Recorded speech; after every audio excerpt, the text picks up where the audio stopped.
candlelight flickered against the rough stone walls while the ink settled into the folds of parchment. A chronicler's hand hovered over the page not merely to record events, but to preserve a truth that time itself could not protect. What followed was not the tale of a single land, but a convergence of distant lives, each walking its own path toward an invisible point of fracture. In the wind-bitten north where winters were long and gods walked in sagas, Einar Grimsson lived among his kin, in a village on the edge of the Koldafjord. His was a life divided by seasoned farm work, in the thaw raiding in the sunfire, and silence in the snow. When darkness stretched over the land and the fjord froze in silence, Einar practiced what his people called the first rest. They slept twice first through dusk until near midnight, then again from deep night into morning. Between those sleeps, in the hush of waking stillness, they would tend to small matters, mend a blade, whisper to the hearth, speak softly of dreams that came like warnings. On the night of the solstice, Einar dreamed of a ship that was not his. Its sail bore a crimson serpent with eyes that gleamed like stars, and the shoreline it approached burned without smoke.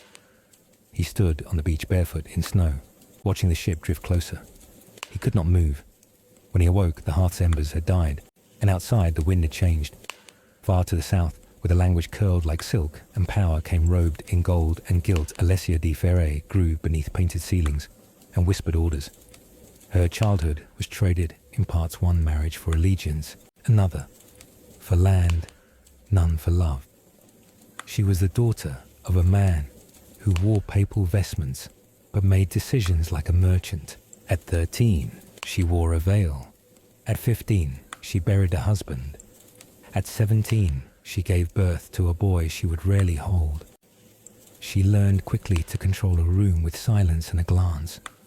Her reputation clung to her like perfume, strong, fragrant, and impossible to ignore.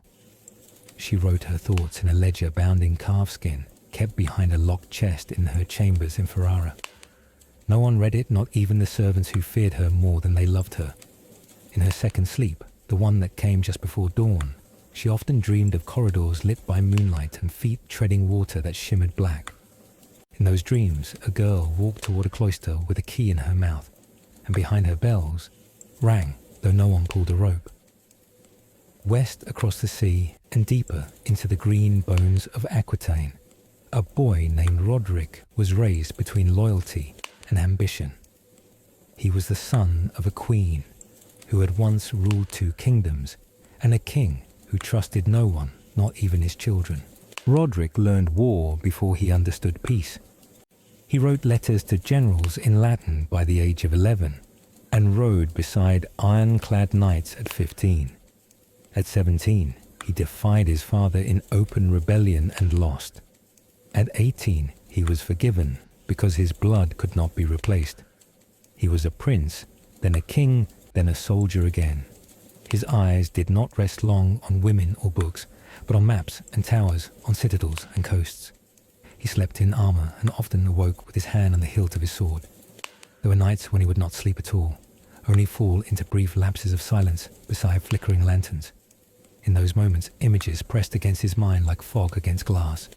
Siege walls cracking, horses collapsing. A man in black offering him a crown rusted through at its edge. One night, he woke fevered and mute, staring at the ceiling of his tent until dawn broke like a sword across the sky.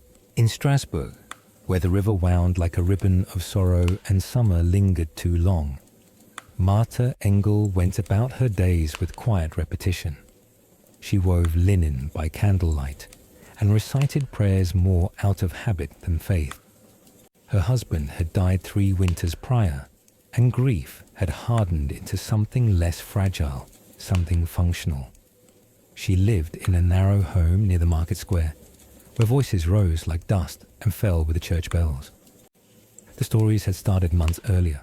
A girl seen dancing barefoot through the streets at dawn, a butcher's son twitching in rhythm to a beat no one could hear. Martha dismissed them. She had no time for ghosts or devils. But the morning she awoke with blood on her heels and her hands red from grasping at cobblestones. She could no longer pretend.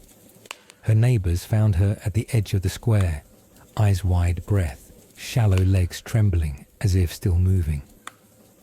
By dusk, she was not alone. More came the next day, and more still the next. 50 by the end of the week. The bishop called for fasting. Musicians were ordered to play hymns. The dancers did not stop.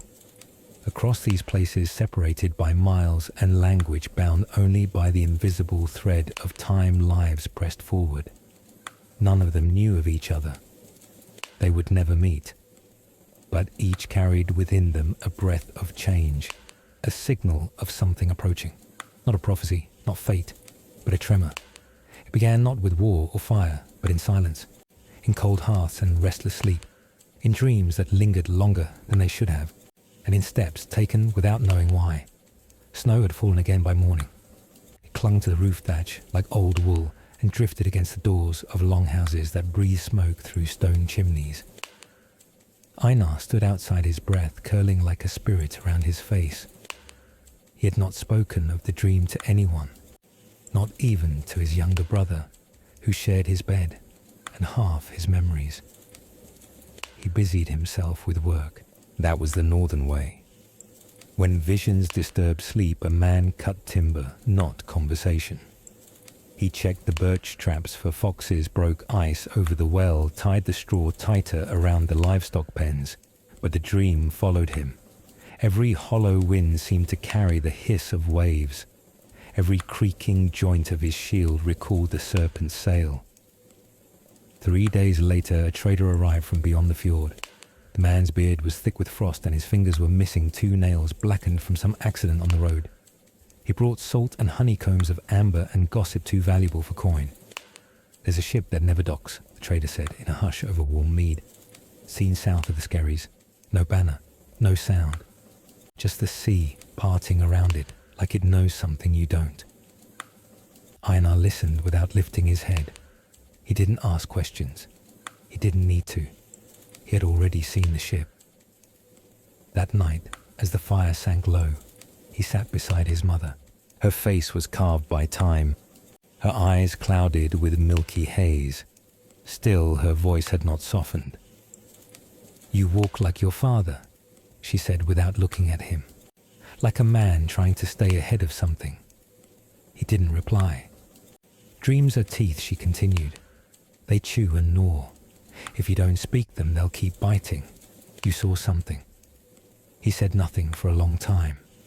When he finally spoke, it was not confession but certainty. "I need to go. Where to follow what I saw? You think that dream was meant for you? I know it was." She made no sound for a while, only stirred the ash with the iron rod. "Then take the long axe," she said, "and the red sail. If the sea is going to swallow you, let it remember your name." 2 mornings later, Einar left Kaldrefjord. He did not gather a raiding party. He took only 2 men, his brother and a fisherman, too old for battle but too proud for rest. The red sail stretched across their small gnar like blood on snow. The village stood silent as they departed the way people do, when they think they're watching someone for the last time. Far to the south, the corridors of Ferrara were warm with sunlight and secrets. Alessia walked slowly through the garden that grew between 2 marble wings of the ducal palace. Jasmine had been planted despite the season, and it fought stubbornly to bloom.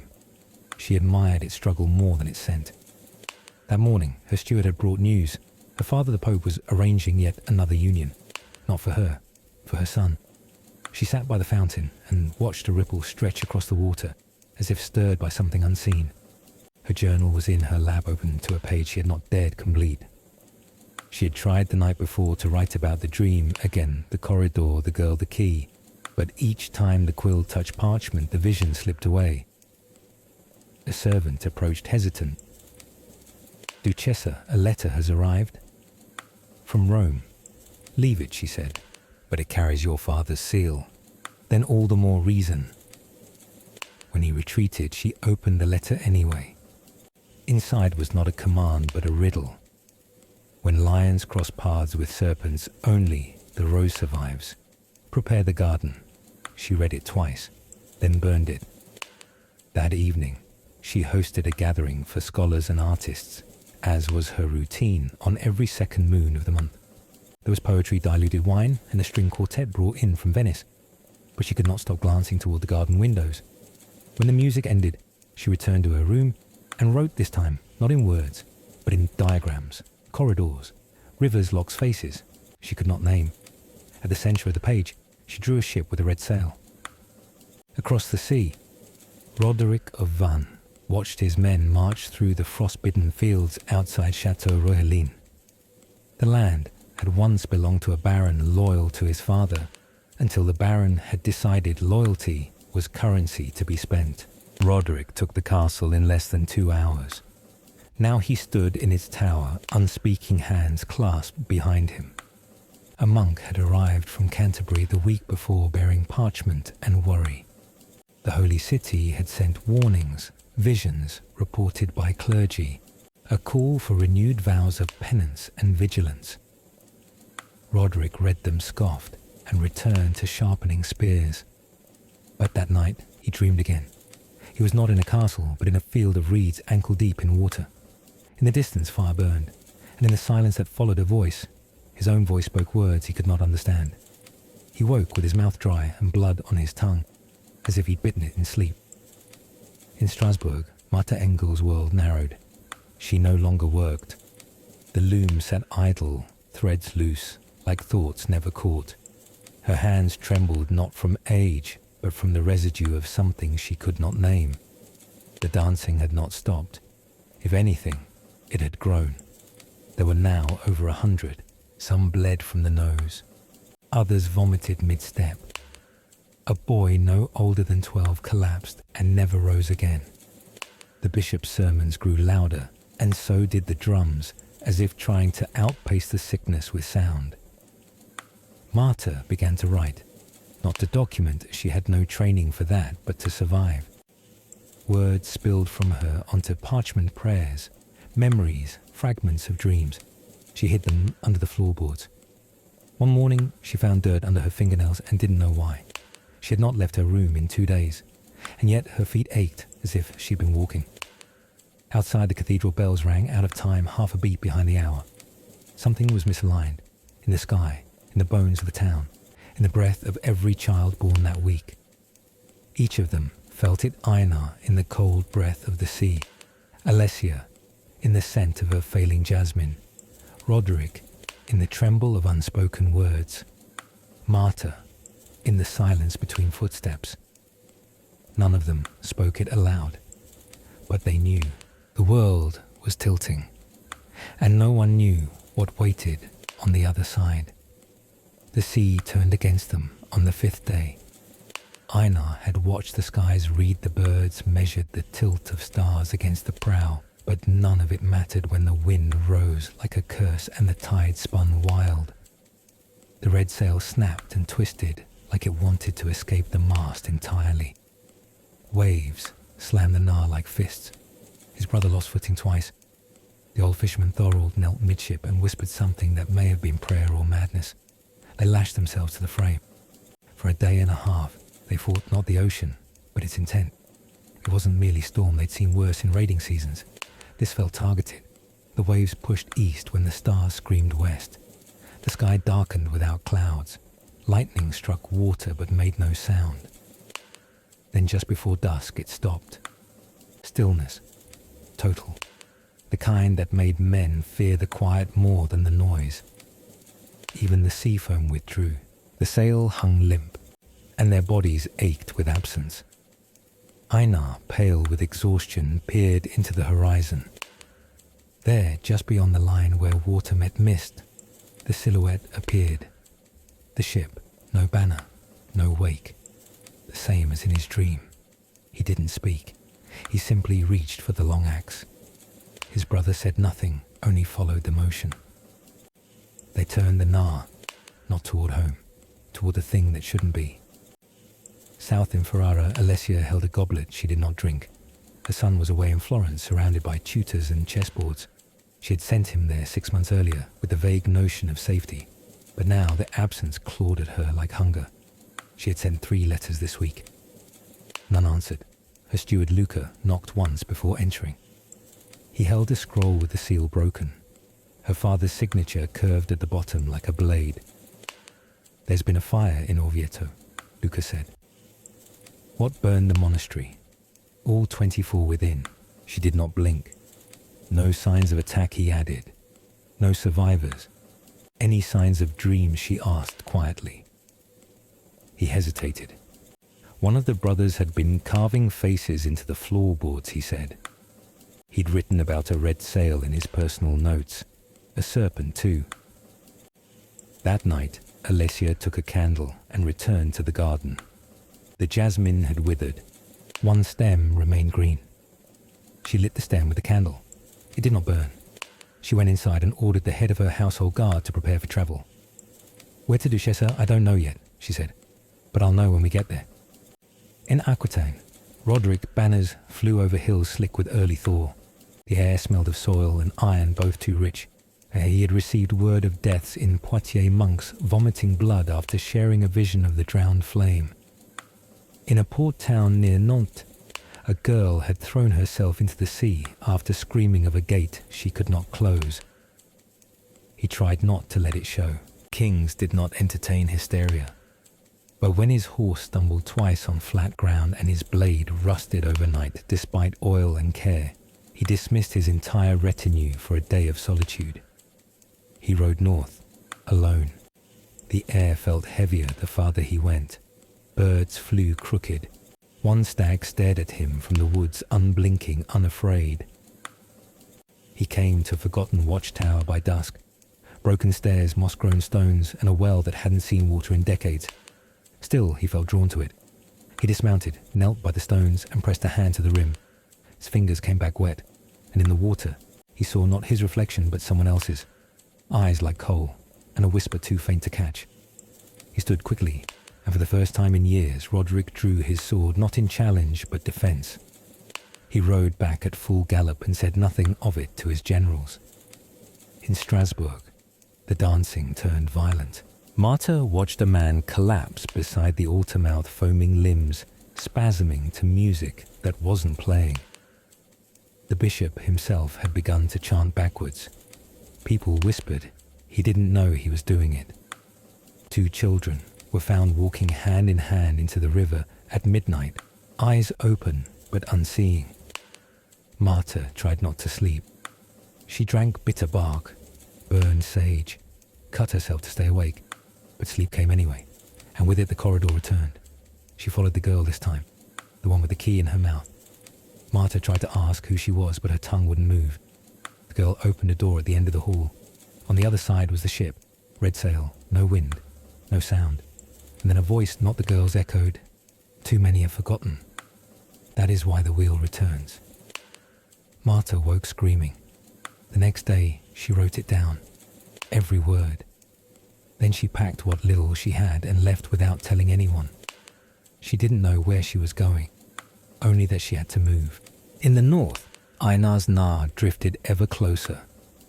The ship still ahead remained out of reach, like it receded with each hour of approach. Then, as the sun lowered behind a mass of clouds, it stopped. The serpent on its sail curled slightly in the breeze. Einar gripped the rudder. The old fisherman whispered, "This is where the stories never go." Einar replied, "Then we'll go farther." He climbed into the small rowing boat, lashed to the side, alone, and rowed toward the ship. The boat slid across the water like it knew the way. Einar's hands gripped the oars, but the pull beneath felt unnatural, as though the sea itself had chosen to carry him. Behind him, his brother stood at the prow of their Nar, silent, unmoving. Thorold had fallen asleep or fallen into something deeper. Einar hadn't looked back. Each stroke took him closer to the ship. Up close, it looked even less like a vessel and more like a relic. Its wood was dark with age, but showed no rot. No barnacle clung to its hull, no rope swung loose from the mast. There was no anchor, no figurehead, no name, and no crew. Einar reached the side and grasped a rung carved directly into the hull. It was cold, colder than the sea, and when he climbed it, his breath turned to ice. The deck was silent. There was no movement, no footstep, echo, no gull overhead. Then he saw it. A single door, set into the center of the deck. It had no handle, only a mark. A circle split in half, one side black, the other white. At its center, a liner seamed like a closed eye. He reached for it, expecting resistance. The door opened soundlessly. Beneath it, stairs. He descended. In Ferrara, Alessia stood at the gate of her villa, cloak drawn tight. Her guards flanked her, 5 riders, 2 wagons. She had packed little scrolls, a dagger, and a chest of letters she hadn't opened in years. Before leaving, she walked once more through the corridor of mirrors, the long hallway stretching from the eastern balcony to the chapel. It was said the corridor had once belonged to a pagan queen, and that her soul wandered there in moments of doubt. Alessia didn't believe that, but she paused anyway. In the third mirror from the chapel, something flickered. Not a ghost, a reflection not hers, a man, broad-shouldered, cloaked in wolfskin, standing on a deck, looking down. The image vanished. She didn't speak of it. They left that afternoon, heading northeast toward Verona. She had no clear reason, only the pull. Roderick watched his soldiers from high above the valley. They trained in formations older than memory squares, Pike's reverse hammer. It should have been reassuring, but something hollow had crept into their rhythm. Drums struck too quickly. Helmets buckled without reason. And one of his youngest men, a boy named Thierry, woke screaming every night about fire under the sea. Messages from Rome spoke of plagues, now noble women who coughed petals, scribes who spoke in tongues. The Pope had issued new orders, silence all rumors, strengthen all walls. Roderick sent no reply. That evening, he took his horse again and rode west alone. He didn't say why, not even to himself. Only that something was waiting. Marta, meanwhile, walked. She had no coin, no horse. She slept in barns and drank from brooks, spoke little and dreamed often. Each dream came faster, harder. She saw faces unfamiliar but connected. A noblewoman writing by candlelight. Afar, a warlord staring into a mirror. A ship, always the ship. She reached the banks of the Rhine just after dusk. The river was high, swollen with melt, and the bridge ahead was broken. A man stood nearby. He wore a robe of salt grey cloth. His eyes were pale. He did not look surprised to see her. "You're late," he said. "I wasn't told to come." "You dreamed." Marta hesitated. "Yes, then you were told." He pointed upstream. "There's a ferry. It will take you as far as the fork."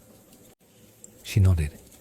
As she passed him, he said, "What you carry is older than the river." She didn't look back.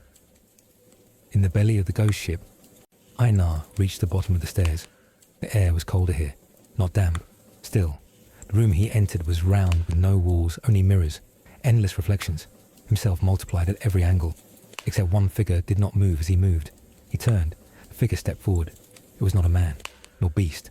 It wore a helm made of bone, its face unseen. His arms ended in fingers too long. Its chest bore the same mark from the door. When it spoke, it was not in words. But Einar understood. "You are the last to remember." He said nothing. "You carry a flame," it continued, "not to burn, to open." Then it lifted its hand, and in its palm a key made of antler and ash. Einar reached for it. As his fingers brushed it, the ship shuddered. Light bloomed, not flame memory. Visions surged, cities, drowned towers, fallen children, forgotten by name and buried in nameless graves. He saw Alessia on horseback, Marta by the river Roderick, riding through smoke. And then silence. The figure vanished. He stood alone again, but the key remained. When he climbed back to the deck, the ship was gone. He stood in his own boat, drifting alone. No sign of the Nar, no sign of his brother, only the key clenched tight in his hand. Einar rode for hours before the fog lifted. He had no sense of direction, no sun, no stars, only the pulse in his palms and the ache in his shoulders. But he rode anyway. When the fog finally parted, the coastline was unfamiliar. Cliffs, pines, no markers he knew. His Nar was gone. He landed near a stretch of jagged rock, tied the boat with trembling hands and climbed. The key he'd taken from the ship burned cold in his tunic pocket, always cold, never warming. It pulsed at moments as if reacting to something unseen. At the cliff's edge he saw the ruin. An old watch house caved in, but not forgotten. Part of the tower still stood ivy wrapped around its broken spine. From inside came a sound, soft, rhythmic, like breathing. He entered. It wasn't wind. It wasn't an animal. At the base of the tower, carved into the stone, the same mark. A split circle, black and white. A closed eye. He touched it. The stone gave way, and stairs descended. In the hills of Verona, Alessia's caravan passed through abandoned villages. Each bore signs of flight tools left mid-task doors open to the wind hearth's cold. In one, the only occupant was a boy no older than 10, who stared from a window but did not speak. His face was smeared with ash. She left him food. At night, her guards grew restless. One of them spoke of seeing a figure on the ridge, each evening tall, cloaked, unmoving. They set traps, but nothing was caught. Alessia didn't bother warning them. The figure wasn't there to be caught. By the fourth night, she began dreaming again. She was in a garden, but it was dying. The plants bled. The soil hummed with whispers. Beneath the roots, something writhed. And in the center of it all, a door. Not the same as before. This one was made of glass. She approached it, and her reflection stared back, older, hollow-eyed, unfamiliar. Then the reflection cracked. She woke with blood on her fingertips. In Bordeaux, Roderick rode through a glade, known for its standing stones. The Druids had marked it centuries ago, circles of grey stacked and aligned with stars. He'd seen them before, but now they felt different. Weighted. He dismounted and stepped inside the largest ring. Instantly the air changed. The trees beyond looked warped, like heat waves twisted their trunks. The birds fell silent. A hum began, not a sound, but a pressure. His pulse doubled. And in the center, a pile of bones, fresh. On top, a stone tablet. The same mark. He turned and left without touching it, but the sound followed him for hours after. In Regensburg, Marta found the ferryman. He did not speak. She paid him with a single coin, a gift from her father years ago, carved with an animal now extinct. The man examined it for a long moment, then nodded. The river was slow, swollen, full of driftwood and strange debris. At one bend, they passed a tree growing upside down from the bank. At another, 3 dead birds floated in a circle. She did not ask. At the fork, he pointed left, but she went right. And when she stepped off the boat, the path ahead was already clear. Deer tracks, human footprints, and a smear of blood leading into the woods. She followed. Einar reached the bottom of the stairs. This time the chamber was not empty. A figure waited. She was old, not frail, but timeless. Her skin bore patterns like bark. Her eyes were fully black. In her lap, a woven basket. Inside it, stones, feathers, teeth, and scrolls. He didn't speak. "You carry the key," she said. "Yes." "And do you carry the will?" He didn't answer. She rose, walked slowly to the far wall, and pressed her hand to the stone. It cracked. Behind it, another mirror. But this one didn't show reflection. It showed Roderick riding hard through a thunderstorm. It showed Alessia waking in a carriage and trembling. It showed Marta walking through fire. "These are not your allies," the woman said. "They are pieces of the wheel." She placed the scroll in his hand. It was written in a script he could not read. "You will take this to the tower," she said, "north of the scarred mountain." "Why?" "Because you remember." She turned and was gone. Only the echo of her footsteps remained. He stepped back outside, scroll and key both heavy. Above him, the stars returned, but one of them fell fast, low, silent, and struck the earth in the distance. He watched the plume rise and followed it. Marta reached the clearing before sunset. There, among the pine trees, was a man, not cloaked, not strange, just a man. Einar. Neither of them spoke at first, but she saw the key in his hand, and he saw the symbol she had scratched onto her wrist during one of her dreams.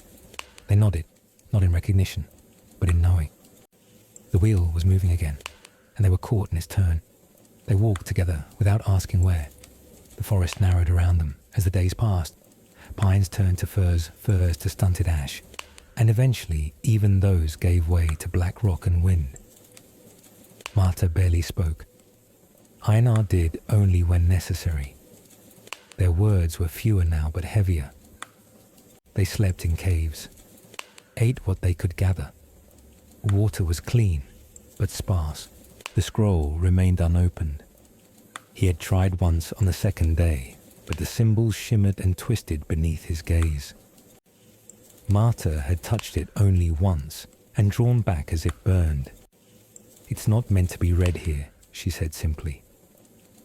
They passed a river that flowed uphill for a single stretch, then collapsed into a crater of green. There were no birds anymore, no insects, no sounds but their breath and boots. On the fifth day, they saw the mountain. It rose like a wound against the sky, jagged, red-veined and bare. No snow despite the height, no trees. At its base stood a tower, not tall, not grand. A watchtower squat and windowless, built from stone that looked burned. They approached. There was no door, only the mark. Half black, half white. The eye again. This time Einar pressed the key against it. The wall opened like paper. Inside was silence. Elsewhere, Alessia reached the edge of the lake. Her guards had all vanished. Some fled. Some lost one had ridden into the woods and simply never returned. She had not tried to stop them. She knew they were no longer part of this. The lake was smooth, perfectly still. At its center, a single post jutted from the water upon which perched a white raven. It watched her. She did not blink. The post began to sink. So did the raven. Not flapping, not distressed, just slowly disappearing beneath the water as if drawn by something below. When it vanished completely, the water rippled once. Then it spoke, not in words but in shape. A memory came one she had not lived. Stone, fire, 3 figures kneeling in a ring. Each held a piece of a symbol circle/dot. Each chanted. The sky split. The sun turned black. She stumbled. And when her eyes opened again, she stood not by the lake, but on a road paved with bones. She walked. Roderick, meanwhile, had reached the broken fortress. It had once belonged to a frontier lord, long since dead. The outer walls were blackened with fire. Inside, only dust remained, until he found the gate, a circle, etched on the floor. He stood inside it. A voice boomed, familiar but not his own. "Watcher, breaker, flame carrier, why have you delayed?" He turned. No one. The voice came again from within. "You have seen the signs. Still you hesitate." He drew his sword. It shattered in his hand. The fragments hovered mid-air, then reassembled not as a blade but as an arc, a marking, the same one he had seen in the mirror months ago. "Take your place," the voice commanded. He stepped back. "No," he said aloud. "Not yet." The marking vanished, but the voice remained. "You will return." In the tower, Einar and Marta stood before the central chamber. Unlike the mirrored rooms before, this one held fire. 3 torches lit, yet gave no heat. In the center, a stone table. On it, a map. But the map did not show land. It showed memory. Paths not walked, choices, not made, faces not yet met. Marta reached forward, brushing her hand across it. One symbol glowed a small mountain by a black sea. "That's where it began," she said. Einar didn't ask how she knew. The key in his hand pulled toward the table, and as he placed it down, the scroll unrolled on its own. The script changed. Now he could read it. Only one line. "All memory is flame. All flame is path." He looked at Marta. She nodded. The torches flared. The walls shook, and suddenly they weren't in the tower anymore. They stood in a hall, ancient, marble-veined, with doors lining either side. One door creaked open. Beyond it, Alessia, standing alone beneath a red sky, her hands bloody. Behind her, a field of broken statues. Einar stepped forward. So did Marta. When they crossed the threshold, the door slammed shut. The statues stretched for miles. They were not ruins of artistry or tribute, They were remnants of people cast in stone mid-motion, faces frozen in expressions of agony, hands outstretched as if to ward off something unseen. Alessia stood at the center of it motionless, her palms still streaked with blood. When Einar and Marta approached, she did not look at them at first. Then, with a voice hoarse from silence, she said, "They turned before they screamed." Marta stepped among the statues, peering closely at one of the smaller figures, a child clinging to its mother's tunic. "Alchemy?" she asked. Alessia shook her head. "No, memory. These people remembered something they weren't supposed to, all at once." Einar clenched the scroll in his hand. It had not spoken since the last line appeared, but he felt the weight of its silence. They camped that night on the edge of the statue field. No fire, there was no wood, and the statues seemed to recoil at flame. Marta laid down first, her back against stone. Einar sat watch, staring at the red sky above. "What did you see?" he asked Alessia. She sat beside him after a long pause. "A dream," she replied. "But it wasn't mine." What did it show? A tower older than the others. Beneath it, a well. And a man, not human, not anymore. He carried no weapon, just a name. Spoken aloud, it could shatter walls. Did he speak it? No. Why not? Because he forgot it. The next day, they walked. The field ended where a road began, broad and paved with slabs of shale. Strange symbols lined the edges, flickering faintly when touched. Alessia said nothing, but her footsteps slowed at each one. Eventually, they reached a gate. It was open. No walls surrounded it, just two pillars in the middle of a grassy plain. One bore an inscription, in a language none of them recognized. Alessia touched it. She winced, then gasped. "It says we cannot go back." They entered anyway. On the other side, the city, or what was left of it. Stone homes reduced to outline and ash, fountains that ran backwards. A clock tower half suspended in mid-air, its gears moving with no anchor. And in the square, a man, Roderick. His beard had grown, his armor was rusted, but he stood upright, eyes alert. When he saw them, he didn't smile. "You made it," he said. "How long have you been here?" Einar asked. "I don't know. Time bends here." He glanced up at the tower behind him. "I climbed that once. Took me an hour. Came down a year older." Marta studied the ground. "This city, it's folded," "Yes," Roderick said, "and we're at its center." They all stood in silence, and then the bell rang. The tower had no bell, but something rang. Low, long, mournful. A sound of awakening. The air pulsed. From every direction, shapes moved, figures not quite human, gliding between broken walls cloaked in shadow. Not attackers, not yet, but watchers. Alessia drew a knife. Marta tightened her grip on the bandaged scroll. Roderick raised nothing but set his feet apart. Einar only listened. The sound changed, echoed deeper. Then it spoke. Not aloud, but inside them. "You carry the remnant. You walk the threads of flame. The tower awaits." And then the figures vanished, all but one. At the far end of the square stood a child, pale barefoot eyes like coal. He pointed to the horizon. Smoke, a pillar of it, beyond a line of hills. "There," the boy whispered, then turned to stone. Roderick exhaled. "So we follow smoke now?" "No," Alessia replied. "We follow memory." And they walked, together now. The smoke rose like a column, black against the dimming sky. They travelled for 2 days, their steps synchronized, though none of them said so. They were no longer four strangers. They were a vessel for something older, bound together not by loyalty, but necessity. The hills they crossed were not marked on any map. At times the path repeated itself. A twisted route they'd passed an hour before now lay ahead again. A fallen stone with a single rune, first on the left, then later on the right. The land was folding. Each night they dreamed, and the dreams were not their own. Einar saw a young girl drop a copper ring into a well and whisper a name he couldn't hear. When he awoke, the name was on his lips, but vanished before he could speak it. Alessia watched herself write letters in a tongue long forgotten, then bury them beneath the hearth. She remembered none of the words, but her hands ached with the pressure of sealing truth. Marta dreamed of a table. On it, 4 masks: joy, sorrow, rage, and silence. She wore each in turn. When she removed the last, her face was gone. Roderick saw fire, always fire. By the end of the second day, they reached it. The source of the smoke. Not fire, a pit. Deep, wide, and ancient, lined with obsidian stones, the edges carved with more of the eye symbols. Within, smoke churned but did not rise. It moved in spirals, kept down by something unseen. Beneath, Marta whispered. It sleeps beneath. No, Einar said. It remembers.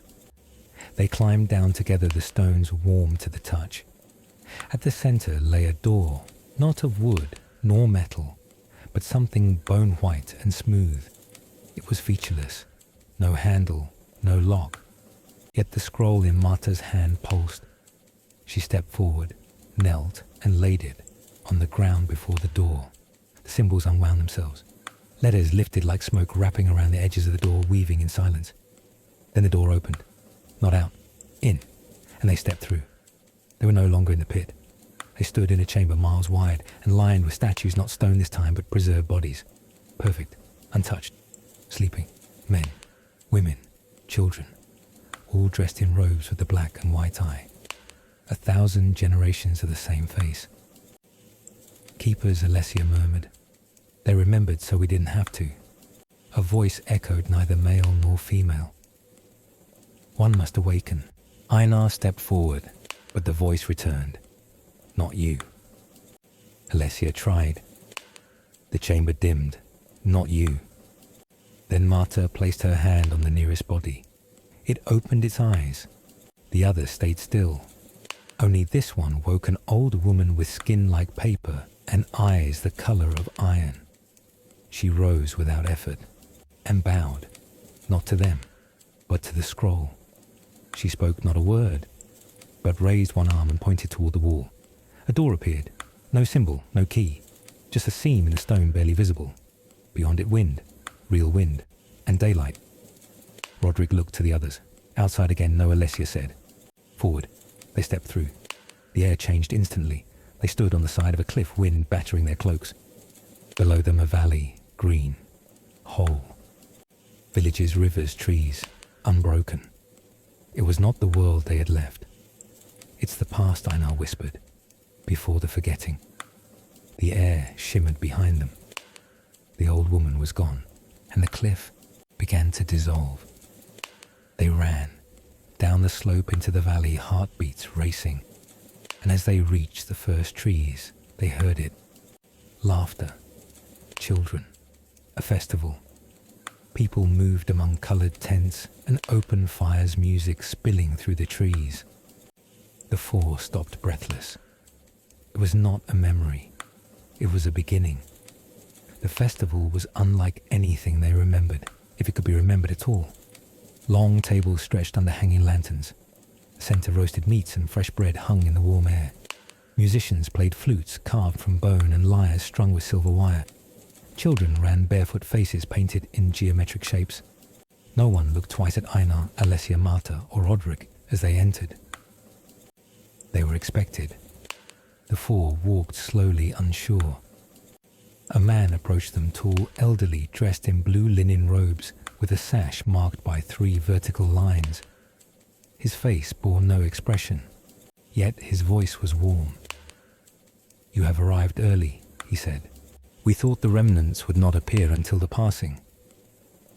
Einar stepped forward. What is the passing? The man tilted his head. You'll know it when it happens. Until then, eat, drink. You've walked far. He gestured to the nearest table. Without protest, they sat. Food appeared. Bowls of stew, warm bread, cups of clear water that tasted like honeyed rain. No servers brought it. Each time they turned, the dishes changed. Is this real? Marta asked, tearing a piece of flatbread. Roderick ran a finger along the wood of the table. It smells real. It remembers itself real, Alessia said. They ate in silence for a while. Around them, the celebration continued. Dancers moved in wide circles. Bells chimed from trees without wind. At the far end of the field, a great tree stood massive and silver-leaved, its roots curving above the earth like ribs. A boy approached them. He looked no older than 10. Barefoot, with soot-streaked cheeks and a single feather behind one ear, he stared at Einar. "You carry the flame, don't you?" Einar looked down. "I don't know." "You do," the boy said. "I saw you in the river." Einar frowned. "Which river?" The boy blinked. "The one that runs backward." Then he handed Einar a stone, black, warm, with a single rune carved deep into it. "What is this?" The boy grinned. "Memory," then ran off. Marta leaned closer. "Let me see it." As she touched the stone, her vision flooded. She saw Einar years younger, kneeling before a pyre of flames, licking his arms, not burning but branding. She saw a hand extended to him from the shadows, and behind it, a gate. When she let go, her fingers trembled. "You don't remember this?" Einar shook his head. Roderick stood. The tree. They turned. He was already walking toward the silver-leaved tree at the edge of the celebration.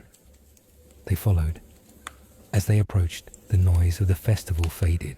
The laughter, the music, the clinking of cups all receded into the distance as if muffled by snow. The tree hummed. It had no bark. Its trunk was smooth, veined with light. At its base, a spiral stair descended into darkness, cut into the ground itself. No guards, no warnings, just a quiet beckoning. "This is it," Alicia whispered.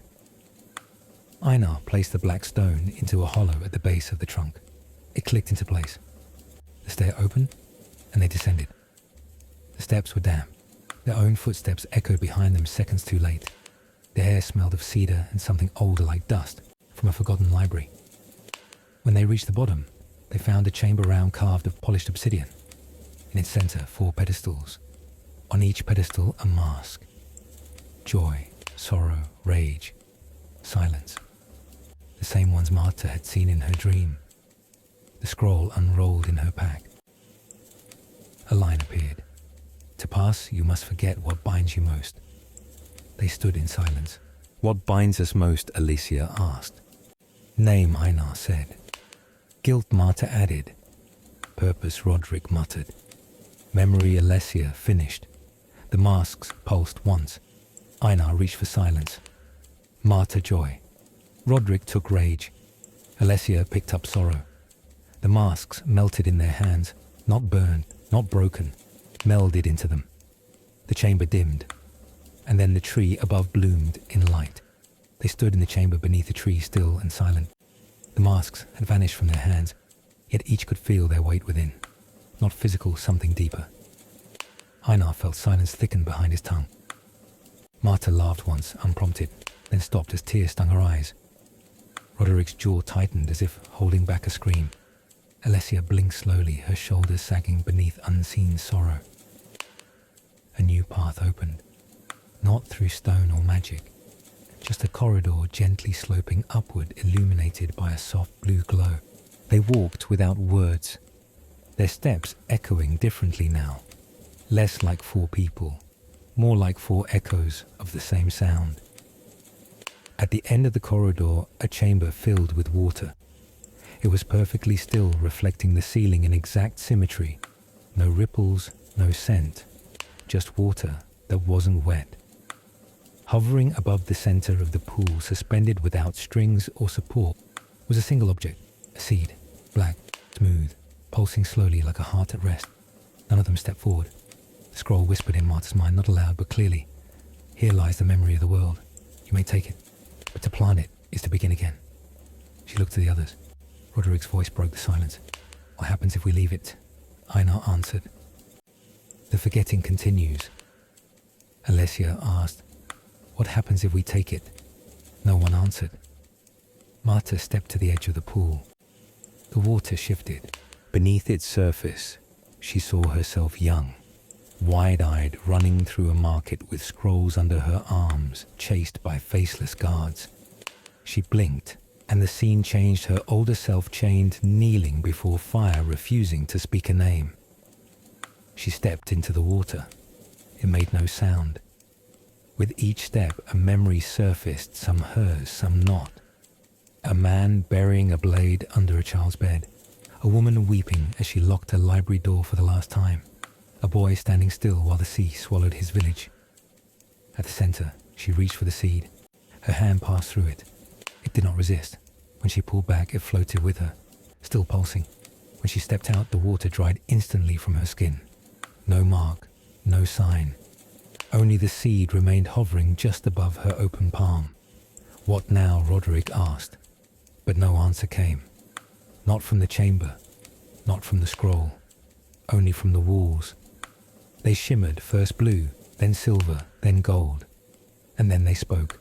Each word echoed in all four of them at once. The tower remembers. The gate is opening. To plant the seed, you must return to the place where flame first spoke. Roderick paled. The north. Einar nodded. Where the old cities burned. Alessia closed her eyes. Where it all began. A breeze swept through the chamber, a cold one. Impossible underground. When they emerged from beneath the tree, the festival was gone. No tents, no people, no laughter. Only ash on the wind. And on the horizon, barely visible in the distance, was the outline of a tower. Twisted, black, burning without fire. It pulsed with the same rhythm as the seed in Marta's hand.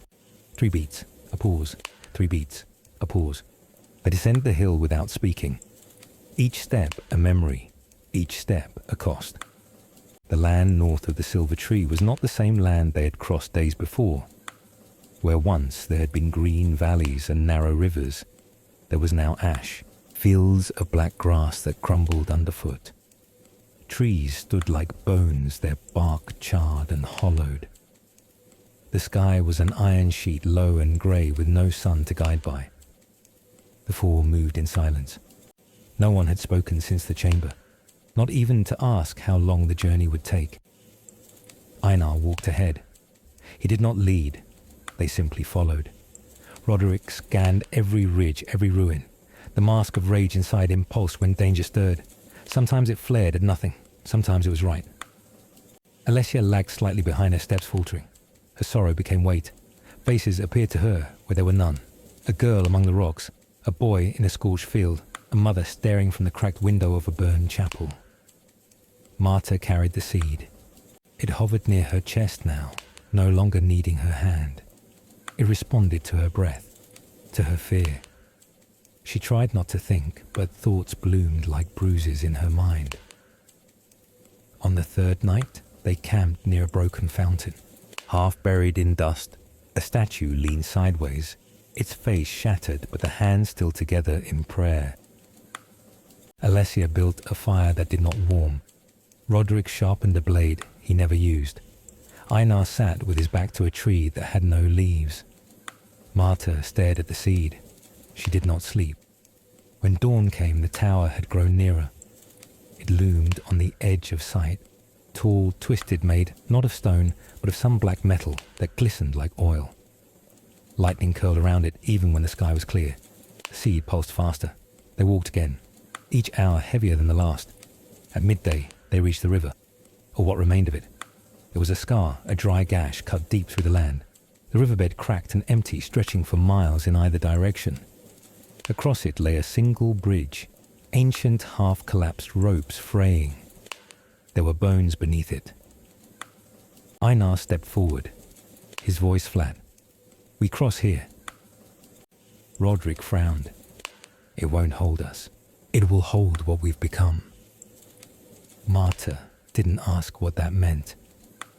They crossed one by one, ropes creaking with each step. Below, the wind whistled through the dry bones like flutes. Alessia was the last to cross. Halfway across, she stopped. She turned. A figure stood at the other side where they had just been. Dressed in black, face covered by a veil of threads.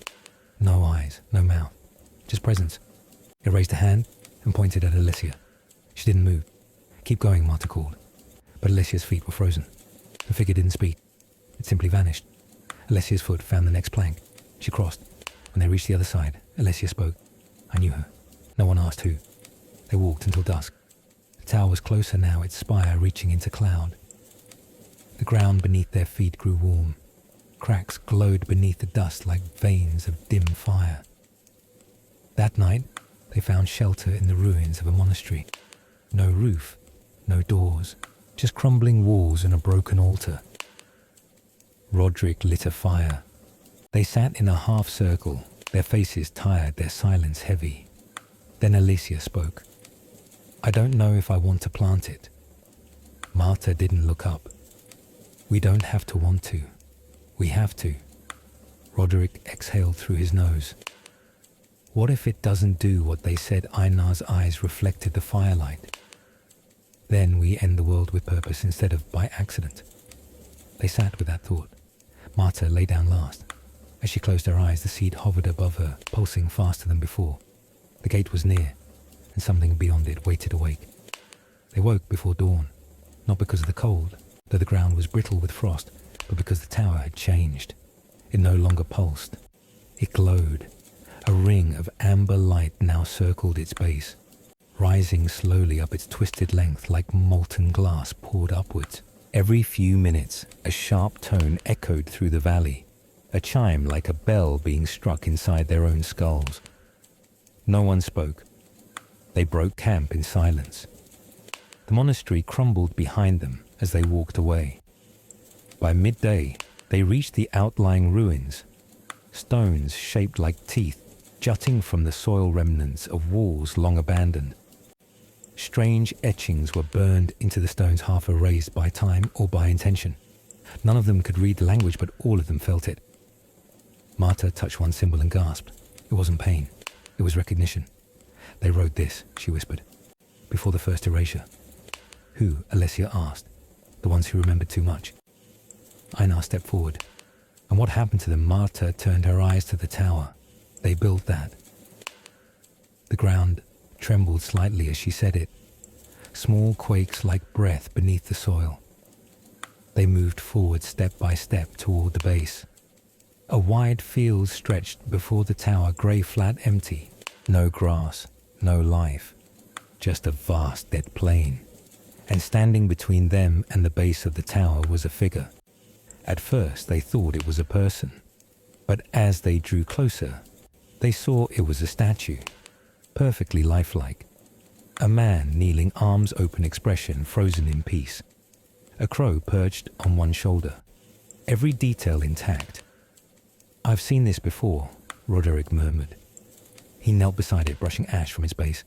Beneath the soot, an inscription, "Here," knelt the first flamebearer. He asked for no reward. Einar's eyes narrowed. He stepped past the statue, and the crow turned its head. Click. Not a statue. Alive. The crow opened its mouth, but no sound came out. Instead, a wave of pressure like wind without air passed through them. Memories flared. Einar saw his father's face the last time before the raid. Marta remembered her first prayer, whispered into a flame that did not answer. Roderick recalled the smell of iron in the river. Alessia saw a girl with no name reaching for her hand from behind a burning curtain. Then it passed. The crow lifted off and flew toward the tower. The seed in Marta's hands pulsed once and then dimmed as if bracing. The gate awaited. As they approached the tower base, they found no door. Just a sheen, a membrane of molten light stretched across a wide arch. No hinges, no cracks, no sound. Einar raised his hand. The seed floated forward instead. It hovered before the arch, then pushed into it slowly like pressing into warm glass. The arch accepted it and split open. Light poured out, not blinding, not harsh, gentle, white. For the first time in days they felt warmth, not heat, not fire, warmth. They stepped through, and the door closed behind them. Inside they found not a chamber but a pathway. A spiral staircase carved from obsidian lined with glowing lines of language none of them could read, but all of them understood. Every step forward was a name. Every step forward was a cost. And above them, far above, something waited. Not evil, not divine, just watching. Einar turned to them. "Are you ready?" No one answered. They climbed. The spiral rose endlessly. No wind, no light beyond the softly glowing script lining the walls. No sound but their breathing, and even that began to change. After a dozen steps, Alessia stopped. Her fingers touched her lips. Did you hear that? Martha turned. What laughter? Alessia whispered. A child's laughter. But there was no child. Roderick gripped the railing. It's starting. The tower didn't challenge them with monsters or riddles. It made them remember and feel what they had buried. Roderick was the first. At a landing where the script flared red, the steps bent, and Roderick stepped alone into a shallow chamber. The others could not follow. He saw himself a boy of 8 holding a sword too heavy for his hands, trembling as flames consumed his village.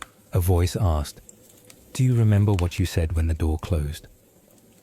He answered without hesitation, "I'll never let myself be weak again." "Then show us," the tower replied. He stepped forward, and the chamber lit up in gold. He emerged changed. The rage inside him no longer whispered. It listened. Next was Alessia.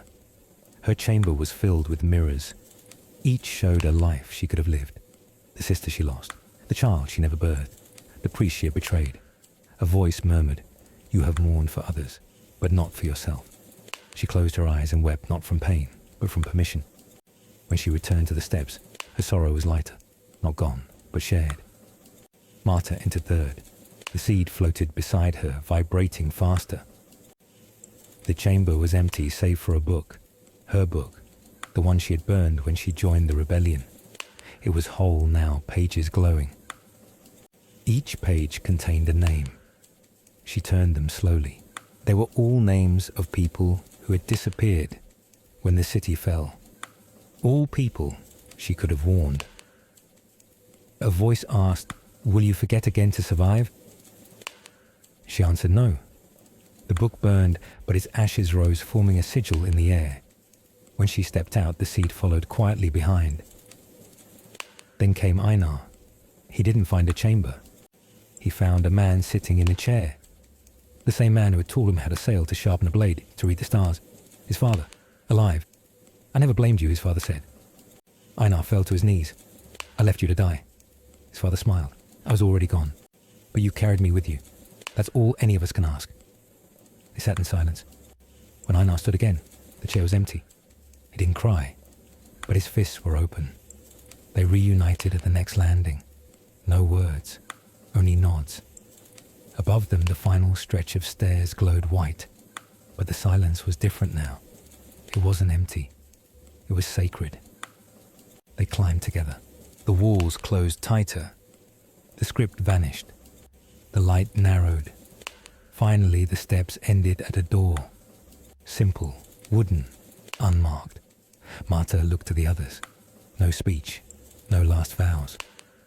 She pushed the door open, and they entered the heart of the tower. It was not what they expected. No throne, no flame, no keeper. Just a circle of stone. In the center, a hollow, the size of the seed. Surrounding it, 12 empty chairs, and above a dome of shimmering glass. Beyond it, the sky churned light, bending as if the tower sat not in their world, but above it. Martha stepped forward. The seed hovered from her hands and lowered into the hollow. It didn't flare, it settled. The stone circle glowed softly.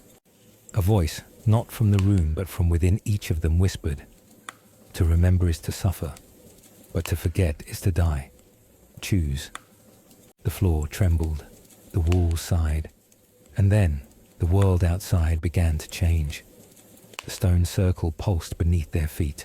The seed, now cradled in the hollow at the center, beat like a second heart, soft but insistent.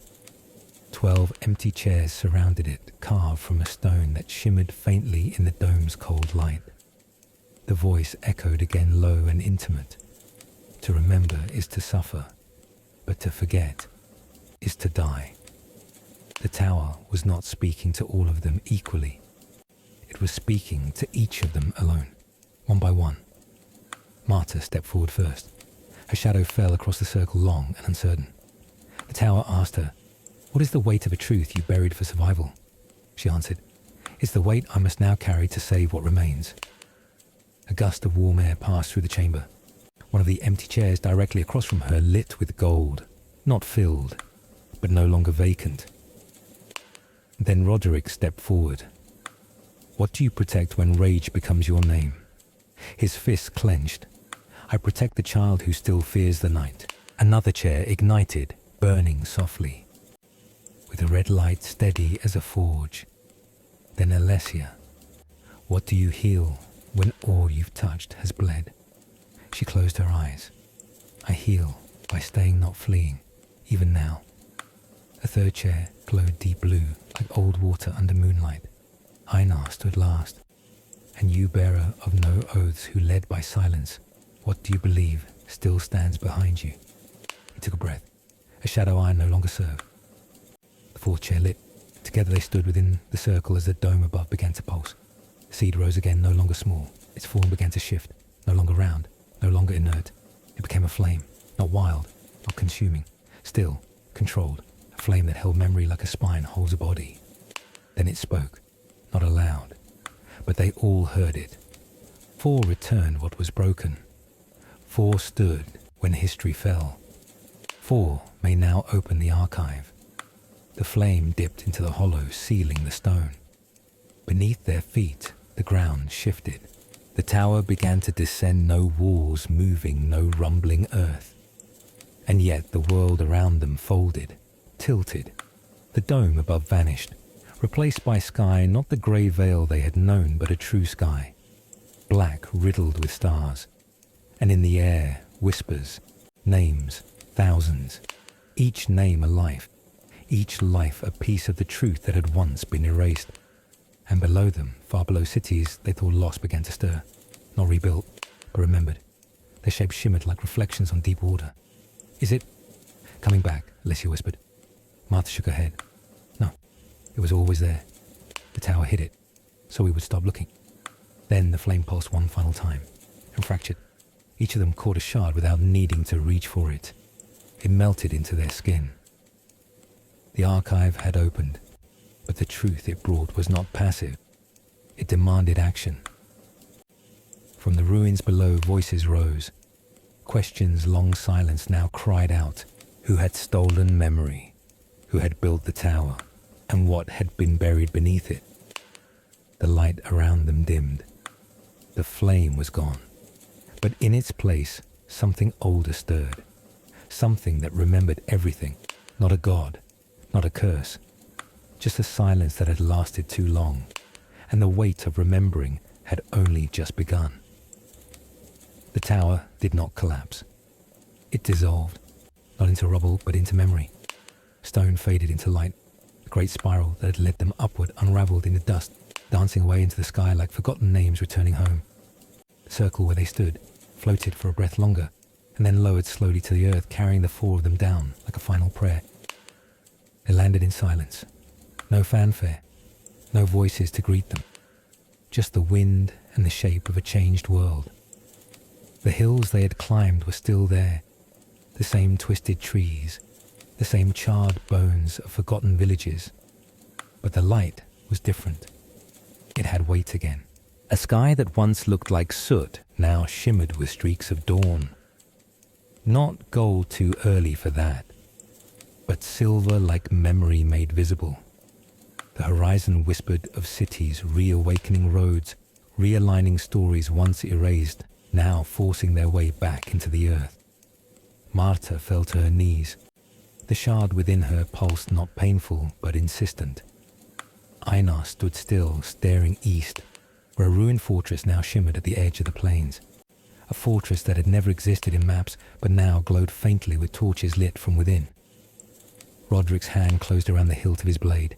There will be questions, he said. There will be war, Alessia added softer. They all knew it, because memory once returned does not soothe. It divides.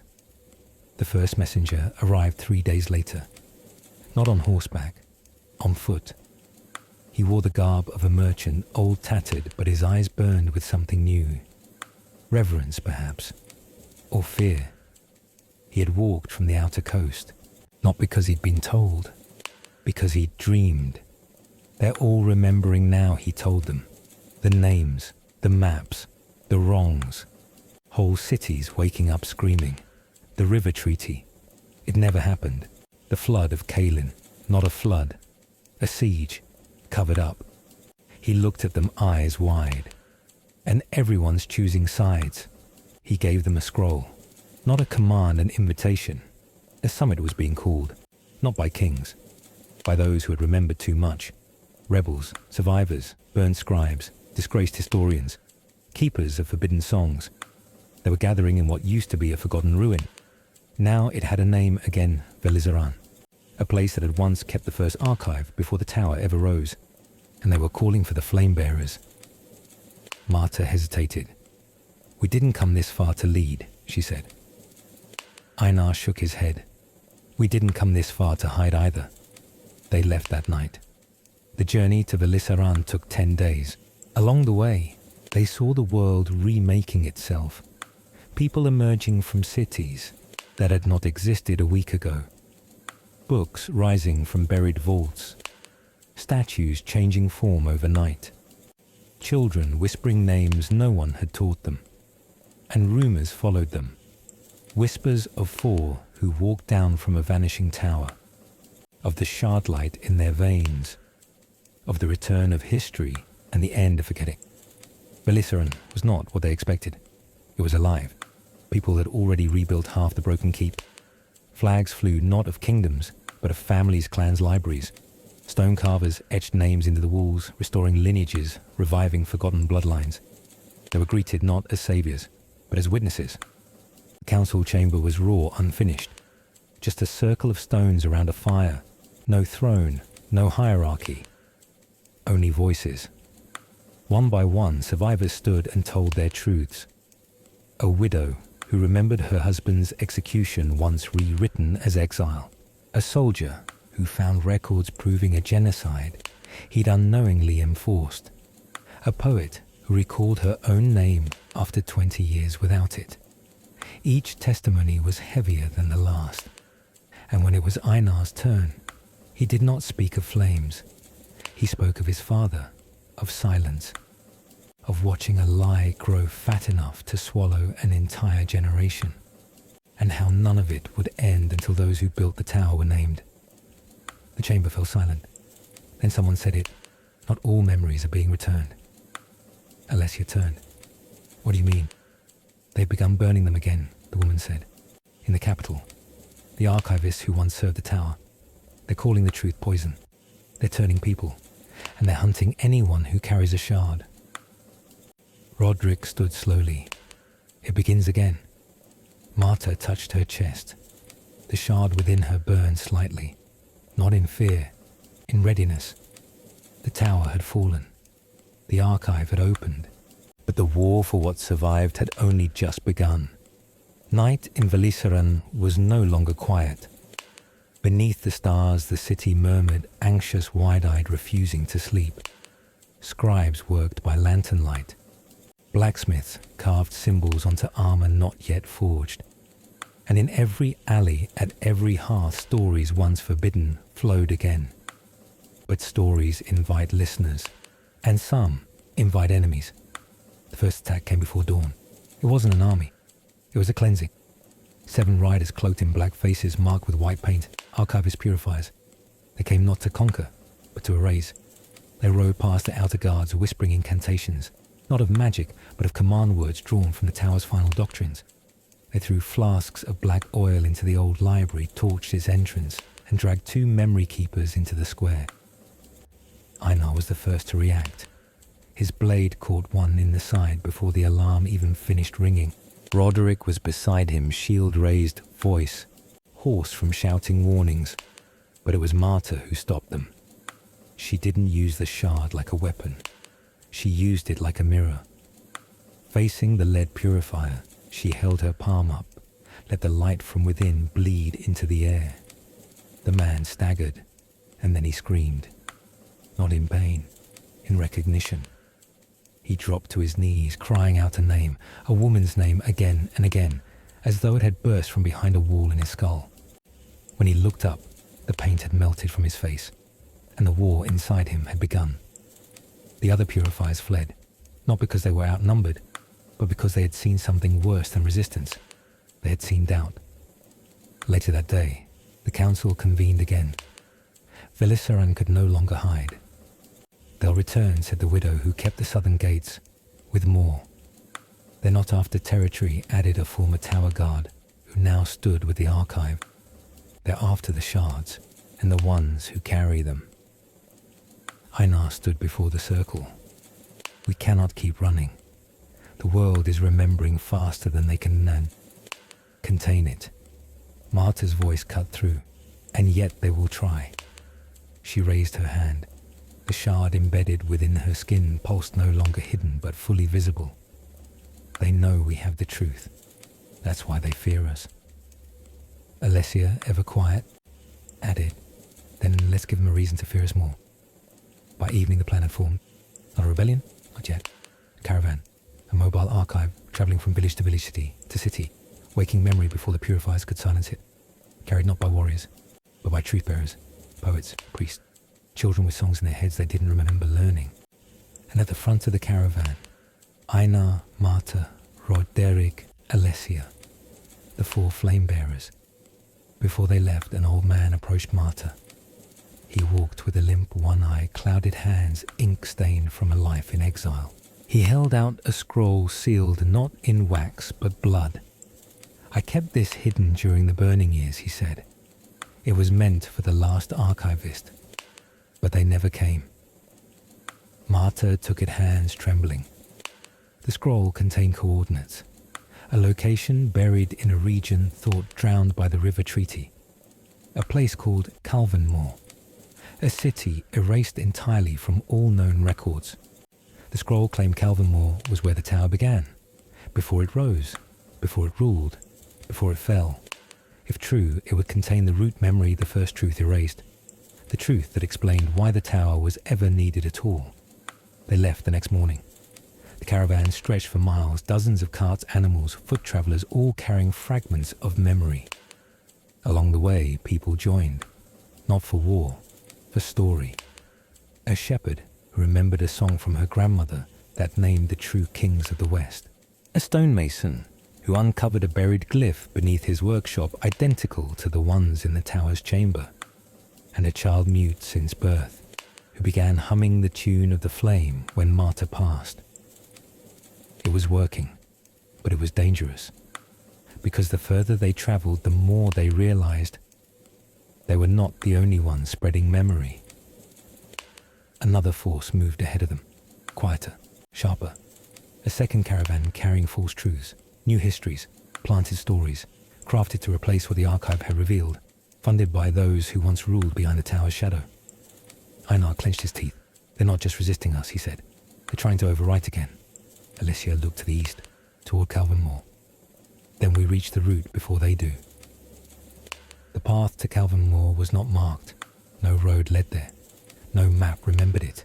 And yet, the caravan pressed forward, guided only by the scroll from the old ink-stained man and the strange resonance that pulsed stronger within the flame-bearers the closer they drew. It was Alessia who first noticed the signs. The grass changed, grew taller, wilder, not unkempt, unnatural. Each blade bent in the same direction, as if memory itself had brushed past it. Birds circled above, but none landed. The wind spoke in bursts, carrying smells that were decades out of place: stone ink, winter lilac, ash. And at dusk, on the 7th day, the caravan came to the ridge. Below them stretched a valley that should not have been. A hollow of stone and green, walled in by sharp hills. In its centre, ruins, shaped like ribs, pierced the ground, huge angular bones of old architecture jutting upward like something that had tried to crawl out. This was Calvinmore, not drowned, entombed. They left the caravan on the ridge. Only the 4 descended. Einar led, silent but tense, each step precise. Marta followed shard, glowing faintly even under the twilight. Roderick carried no weapon, now only a journal half full of names they'd recovered, and Alessia clutched a bundle of pages, each one copied from testimony given in Velisaran. Truths too fragile to entrust to any other hand. The ruins were quiet, not abandoned, suppressed. Columns cracked not from time but from force. Walls once painted with murals now bore only the thin red scars of acid etching intentional dissolution. What happened here? Alicia whispered. Marta crouched at a broken mosaic, running her fingers along a tile. It wasn't destroyed, she said. It was silenced. They reached what once was a central square. There stood a dais of black stone, smooth and low. Upon it a single object. A mirror, cracked but intact, carved with 12 glyphs matching the 12 empty chairs in the tower's highest chamber. It reflected nothing. Einar stepped towards it. The shard in his arm surged, but the reflection did not return his face. It showed another man, older, paler, dressed in robes that shimmered between grey and blue. A man whose eyes held the tower. Marta gasped. I've seen him in visions. In the flame, the others gathered. The mirror pulsed. Then it spoke. A voice not spoken in centuries. You who bear memory walk upon a tomb of beginnings. Know this Calvin fell not from war, but from choice. We chose silence. We chose forgetting. Because we knew what truth would do if left unchained. Now you come to unchain it. So be it. But do not ask the world to remain kind when it remembers. The mirror cracked further. The image vanished. But in its place, words appeared carved slowly into the stone below. A sequence. A list. 16 names. Each one familiar. Each one the founder of a kingdom, a doctrine, or a lie. Marta read them aloud. Einar's jaw tightened. They were the original remakers, he said. The ones who rewrote the world after the firestorms. Who built the tower from Calvin ashes. Roderick spoke slowly. Then Calvin wasn't just erased to protect truth. It was buried to protect them. Alessia looked up at the hills. They'll come for this place now, if they know it's been found. They'll already know, Marta said. Her shard dimmed. The silence around them had changed. No longer empty. Now it was listening. They returned to the caravan at nightfall. But they were not alone. A boy waited at the fire, no older than 10 dust-covered eyes, bright with fear. He carried a message burned into leather. Truth is poison.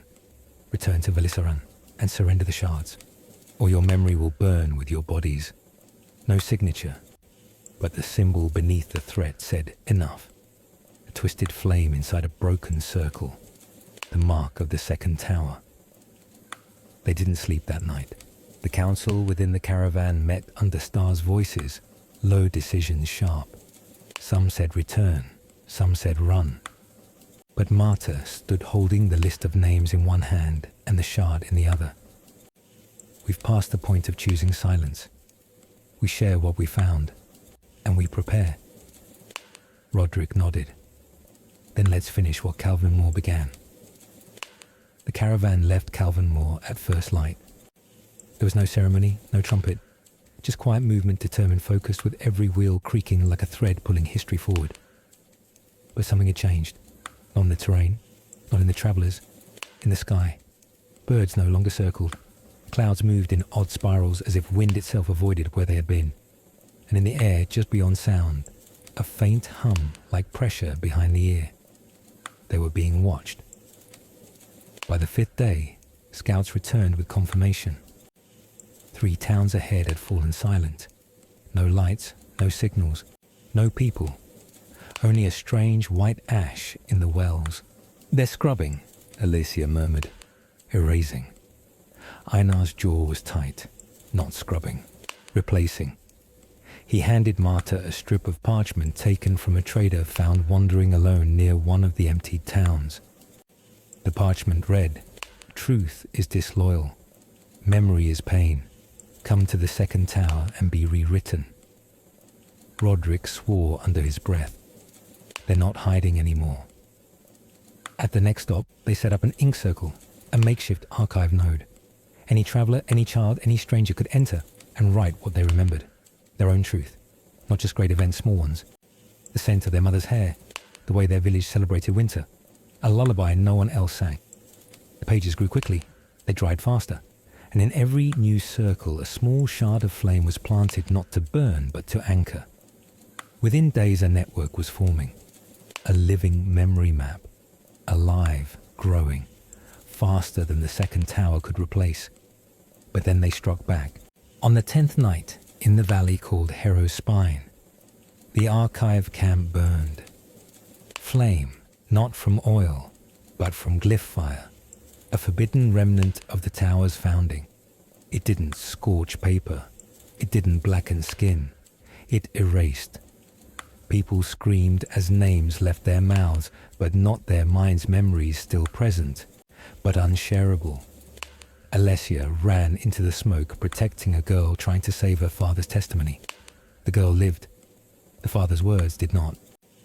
Marta arrived too late to stop the fire, but not too late to trace its source. She followed the fading energy to a grove beyond the ridge. There she found a man in grey robes, face marked with twin crescents under the eyes. He was kneeling, not fleeing. When he looked up, he said her name before she spoke it. Marta, of the seeded flame. You were never meant to rise. She raised her shard. He did not move. I am the scribe of forgetting, one of the last editors. I offer you peace. Silence is peace, he said. She stepped closer. Silence is cowardice. He smiled, strangely gentle. Then you've never truly remembered the worst of what was lost. He vanished before her flame could strike. They buried 6 that night. Not for the first time, not for the last. But as they stood at the graves, something began to spread. Not fire, not ash, resolve. Children began asking to be taught the old songs. Scribes stopped waiting for scribes, they became them. Farmers offered cart space to carry names, and Marta's shard pulsed brighter than ever before. They moved faster, avoiding main roads, sending out shadow couriers runners with no names, no banners, only memory etched into bone tokens carried beneath the tongue. And then a whisper came back. A city not yet erased. Fenharrow, long hidden, off the maps, survived the flame war by pretending it didn't exist. Now it wanted to join, not just to shelter, to fight, to anchor the first true archive, a permanent flame, one that could not be moved. They set course for it, but the path to Fenharrow ran through the salt basin, and the basin was held, not by armies, by mirrors, dozens of them mounted to pylons, each one twisted to reflect only what the second tower wanted seen. Approach the basin, and you would see yourself as a traitor, a liar, a heretic. Even your allies would doubt you. Even your name would sound foreign. I've seen this tech before, Roderick said grimly. Back in the early tower days, it's called emotive redirection. They won't stop us with soldiers, Alessia said. They'll stop us with our own memories. Einar stepped forward. We passed through anyway. And so they did, but not blindly. They made pairs, each person tethered to another not by a rope, but by shared memory. A story told the night before. A truth confessed under stars. One that couldn't be twisted. Marta and Alessia walked first. The mirrors hissed. One showed Marta cradling a dying child. Another showed Alessia's hands soaked in ink that bled like blood. But they kept walking. Because they knew the truth behind the image. And that knowledge broke the mirror's power. By nightfall, the caravan had crossed, and the mirrors shattered, one by one, without touch, without fire, just truth. Fenharrow waited in the distance, tall stone gates, unlit towers. But the gates creaked open before they could knock, and from within emerged not soldiers but librarians, armed not with swords but questions, each one ready to record what the world had tried to forget. Fenharrow was a city built not to stand out but to withstand. Towers of stone with no spires, doors inset behind sliding walls, courtyards arranged in irregular patterns so no map could fully capture them. It was a city trained in silence, designed to go unnoticed for centuries, and it had, until now. They entered at dawn. The librarians met them with no fanfare, no chants, no fire, only a table, a single ledger, and one question asked of each who entered. What have you lost and what must never be forgotten? Marta was first. She wrote a name, her mother's. Alessia followed her line filled with a song. Roderick scribbled 2 columns, a date and a face. Even Einar, reluctant as always, wrote, not a word, a symbol. The shard flared faintly as the ink dried. The city's echo chambers became their stronghold. 30 stone halls carved with resonance patterns that made spoken words linger in the air for hours after being spoken, a city that literally remembered what was said within it. Scribes got to work immediately. Testimonies were copied into memory cords, ink-embedded strands woven into belts and cloaks, wearable and mobile. Children learned to recite loss like liturgy. Every rooftop grew a flame vessel, and deep below in the burial hall, the true archive began. Not just facts, feelings, because what was being erased wasn't just history, it was meaning. The second tower responded as expected, with precision, not fire, not armies, but doubt.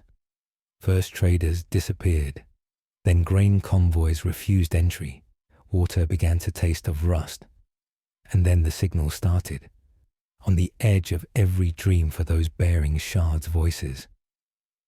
This is not your fight. You remember wrong. They will betray you. They always do. Marta collapsed after 3 days without sleep. When she woke, Alessia was at her side. They'd begun the Whisper War, she said quietly. It's how the tower won the Flame Rebellion. How did we survive it? Marta asked. We didn't, Alessia whispered. We forgot that we lost. Einar called for a vote, not of war, of telling. To fight them now is to play their game, he said. But if we broadcast what we know, open the archive to all everywhere, then even if they kill us, the truth has already spread. There was silence. Then a single librarian, old blind with fingers ink-stained to the bone, stood and spoke with a clarity that shook the hall. Let fire fall, let towers crumble. But if a single child carries forward even one honest word, we win. The vote passed, unanimously. 3 days later, the archive's first flame was lit atop Fenharrow's central pillar. A signal, a beacon, a challenge. And across the land, other flames began to rise.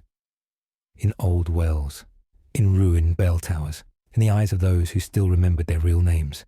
Second tower struck fast, a new weapon skyfalling. Dark clouds seeded by glyphs rained dust that erased ink upon contact. Names vanished from ledgers, songs bled out of memory cords. It was Marta who found the counter, blood. She scrawled a name in her own on a ruined page, and it held. Flame flickered. The shard glowed. And for the first time in decades, the flame turned blue. Truth rooted in sacrifice could not be washed away, but it came at a price. Roderick lost his left hand protecting a ledger. Einar took a blade meant for a child courier. Alessia stopped sleeping, altogether too afraid her dreams might betray her. Then came the message. Burned into the sky above Fenharrow, in a spiral of light, this is your last remembering. Come to the tower and surrender the flame, or we shall rewrite you all. It was not empty threat. They had done it before. Entire cities rewritten into nothing. Whole wars turned to myths. And yet no one left. No child stopped writing. No flame was doused. And when Marta stood atop the archive hall that night, wind in her hair shard in her hand, she spoke words she did not know were hers until they came out. Let them rewrite fire. We will teach the world to read ashes. But she knew it was not over. They would have to go to the tower. Not in surrender. In witness. Because to kill memory, the tower had to hide. But if someone walked through its doors and remembered, if they recorded, the tower could fall. But first, they had to survive the road there. And the tower had already begun its last gambit, a rewriting of names themselves. Not just facts, but the concept of identity. It began at the outskirts of Fenharrow. A boy ran to deliver a message, a simple task. A name spoken, a name confirmed. But when he returned, he no longer remembered who had sent him. He could describe the face, the clothes, even the sound of the voice, but the name gone, erased. Within hours it spread, not like disease, not like fire, more like a quiet fog creeping beneath the skin, a soft erasure. People stopped using names out loud. Then they stopped writing them. Then they stopped asking, and no one noticed. Not at first. Not until Marta woke up one morning to find that the shard she wore no longer glowed at her own reflection. And worse, Einar looked at her with hesitation, as if her name had left him too. "They've begun the second spiral," Alessia said grimly. "The rewriting of self." "It was always their endgame," Roderick muttered. "Erase the people and the facts mean nothing. There is no witness if no one remembers who saw." Fenharrow went into lockdown. New glyphs were placed above doors tracing the true name patterns of each soul within. People began name-binding, writing their own names into their skin with ink ash blood. It worked, but only for a time, because then came the reflection war. Mirrors turned against them, first as whispers, then as accusations. In every still surface, a person began to see, not themselves, but a version they feared. Marta saw herself kneeling before the tower, willingly handing over her shard. Roderick saw himself burning books. Alessia saw her own face blank-eyed, holding a tower brand. The truth no longer lived outside. It had to be fought for within. They banned mirrors, even water in bowls, anything reflective. Children were taught new songs, ones that didn't use names, but descriptions of memory. The woman who gave me fire, the boy who taught me stars, the man who remembered when I forgot. And so they left Fenharrow, not as a caravan now, as fragments, pairs, triads, moving through the woods, sleeping in caves, trading in silence, each carried a memory key, a short phrase only they knew to prove their truth if captured. Einar's was the blade his dullest where it was used most. Marta's blue fire never forgets. Alessia's, "You called me back when the wind had no name." 3 weeks into the journey, they encountered the first name hollows, villages where everyone smiled, everyone obeyed, and no one used names, not even among family.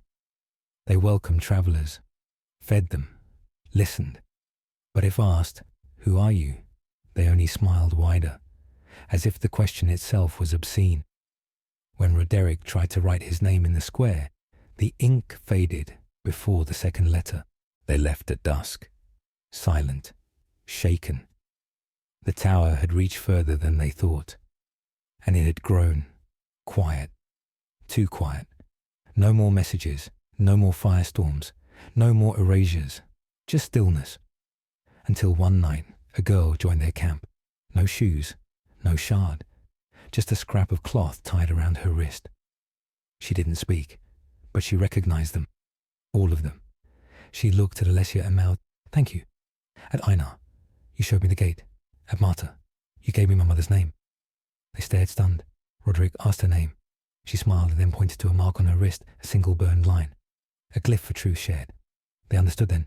The tower could erase names, but not connection, not bonds forged in fire, not sacrifices made and witnessed. And that was the path forward. They would walk as no names, but not as nobodies. Each carried the stories of the others, not written, lived. When they reached the tower's outer ring, the sky was slate grey, permanent, without sun or star.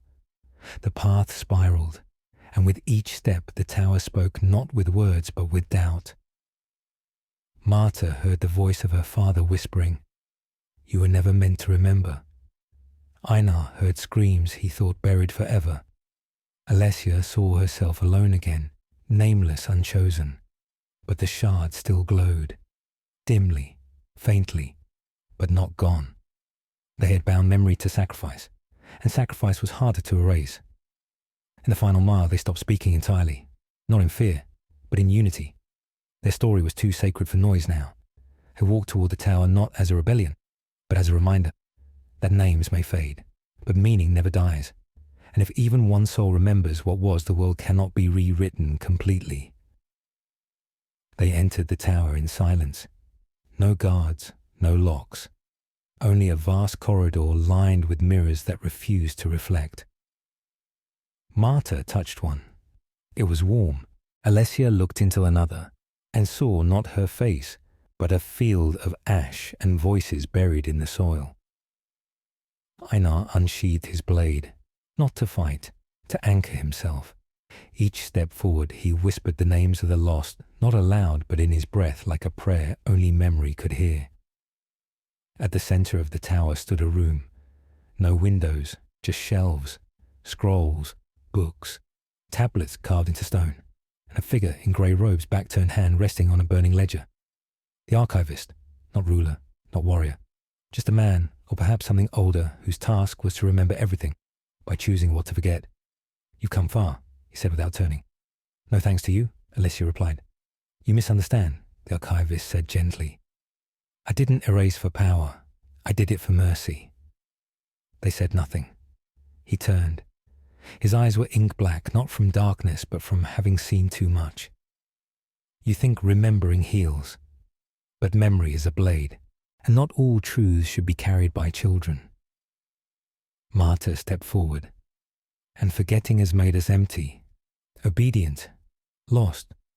He nodded slowly. "Then you are ready to choose." He gestured to the center of the room. A table, upon it the final codex, a living document. Whatever was written there would survive all erasure, but only one truth could remain. "A name," the archivist said. "A story, a fire. Choose what to save and what to let fall into ash." Einar moved first. He didn't write his name. He wrote his father's. A man he once hated, then loved, then lost. Marta followed. She wrote no word, just drew the glyph for her mother's lullaby. Alessia wrote a single sentence. "We bled not for victory, but for the right to remember." Each letter burned itself into the codex, glowing blue. The archivist smiled, tired but relieved. "It is done then." He stepped back. And the tower shifted, not crumbling, not exploding, but rewriting itself, now anchored by memory that could not be undone. Not flawless memory, but honest. When they emerged, the world had not changed, not visibly, but every village they passed spoke names aloud again. Children played songs of the flame, and in the ruins of burned books, green shoots began to grow. Because truth is not fire, it is seed. On the final night beneath a sky that held stars once more, Einar sat beside a campfire and asked Marta, "Do you think they'll remember us?" She didn't answer. She handed him a scrap of parchment, a child's drawing, of 4 figures around a flame. Above them, no names. Only the words, "They remembered so we could be." He smiled. That was enough. Years passed. Not many, but enough. Enough for the pain to become memory. Enough for memory to stop being a weapon and become a bridge. Einar never returned to the north. Not because he couldn't, because he had finally let go of the weight he had once carried like a badge. His father's name lived on in the codex.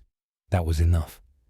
He built a forge by the old river bend, worked in silence, smiled when the local boys brought broken tools hoping for stories instead of repairs. He gave them both, but never his name. Only the one who knew how to remember metal.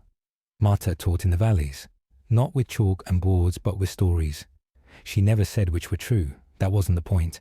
Truth lived in what the children chose to carry forward. They called her Blue Flame. Not a name, but a reverence. Sometimes they'd catch her staring at the sky for hours, as if listening. And if you asked her what she heard, she'd reply. The names that never faded, even when no one said them. Alessia left alone. No farewell. Only a set of glyphs carved into an old tree stump by the camp memory as breath. If held too long, it dies. If shared, it sings. No one knew where she went. But years later, a riverfolk elder told of a woman who helped rebuild the archives in the south. No books, only blank pages. But people came, not to read, to write. Stories, recipes, mistakes, names of the lost. Each scroll sealed with wax and no signature. Because remembering did not need credit, only courage. As for the tower, some said it vanished. Others swore it still stood, shrouded in fog, now locked from within. But if you approached on a night when the stars hung low and spoke not your name, but the story of someone else, a light would flicker at the highest point, and the doors would open, not to destroy, but to let the story be witnessed. One winter, a young girl found a shard by a frozen stream. It hummed softly when she held it. She showed her grandfather. He paled, then smiled, and took her inside, whispering. There were once 4 of them. No names. Only fire. They remembered everything we were too afraid to. He placed the shard above the mantle. That night, it pulsed in rhythm with the girl's breath. The next morning, she began writing in her sleep. The world did not change in thunder.